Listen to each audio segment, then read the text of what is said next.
عليكم ومرحبا بكم في قناه ديال ناديليس. اليوم غادي نقدم لكم واحد الالد كيك اللي هي كيك حرشه ديال الليمون. بما انه فصل ديال الليمون دابا، علاش ما نغتنموش الفرصه ونقادو حرشه ولا كيك بالليمون. غنحتاجو جوج بيضات، عندي جوج الليمونات بقشره ديالهم، عندي تقريبا نص كاس ديال زيت العنبه، نص كاس ديال سنيده، عندي هنايا تقريبا كاس صغير او نصف كاس ديال الماء، زلافه ديال السميده رقيقه، فصاشيط الفاني وجوج خمارات. وبسم الله. اول حاجه غادي ناخذ الميكسور.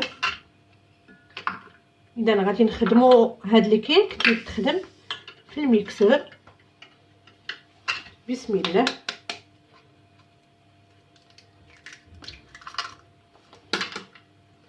غادي نديرو البيض من اسهل ما يكون، يعني كيك تيتوجد بسرعه جدا.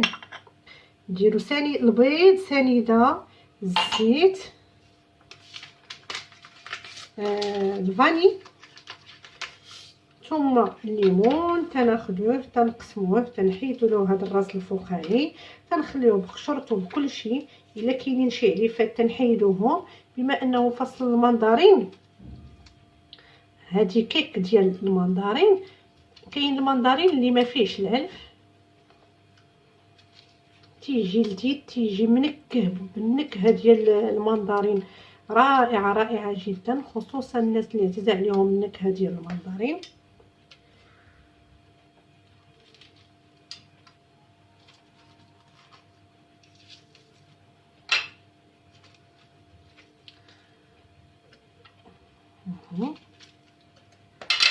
ثم تنزيدو داك الماء اللي عندنا صافي. من اسهل ما كاين تنميكسيو هادشي في الميكسور.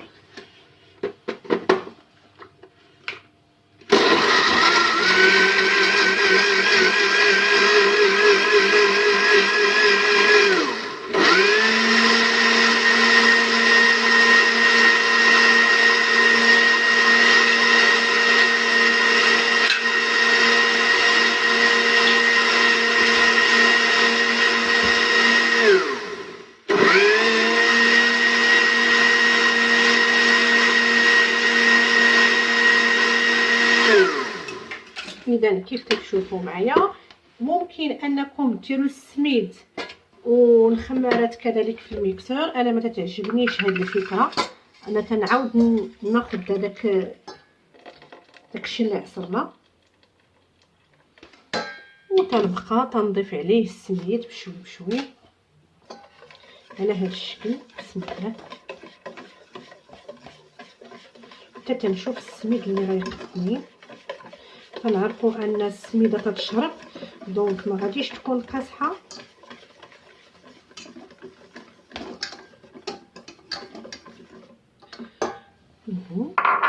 صافي. وتنزيد عليها الخمارات بجوج،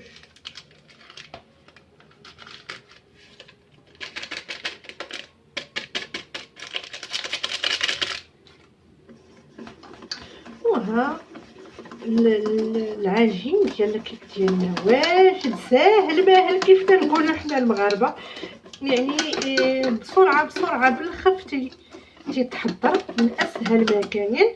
ممكن ديروا في الغفله بسرعه بين ما توجدي قهيوه او اتاي توجدي هاد الكيك هذا او حرشه. كيف تشوفوا معايا انا خديت هاد الليمون، خديت غير المقله ثقيله كيعجبني فيها الكيك. بما انها غليظه تيكب على خاطره ما تيجيش محروق من الاسفل. بسم الله. كنوضعو محتوى الحرشه ديالنا او الكيك ديالنا بالسميده.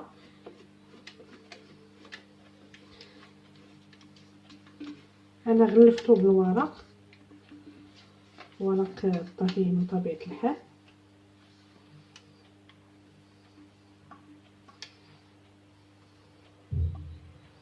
وتندخلو الكيك ديالنا للفرن بالنسبه للفرن الغازي بحالو بحال الكيك تنوضعوه الفوق على عافيه مهيله حتى تيطيب من التحت وتنزلو تنحمروا ليه الوجه ديالو. وبالنسبه للفرن ديال الضو انا تنشعل غير لتحت على عافيه مهيله كتدوز تقريبا 20 دقيقه وتنعاود نشعل فوق وتحت وتيتحمر. وكيف تتشوفوا معايا هذا هو الشكل النهائي ديال كيك التسميد اللي عندنا. تيطيب تقريبا نص ساعه على درجه حراره 180. تيجي خفيف وهشيج ولذيذ بزاف ومنكه بالنكهه ديال القشور ديال الليمون.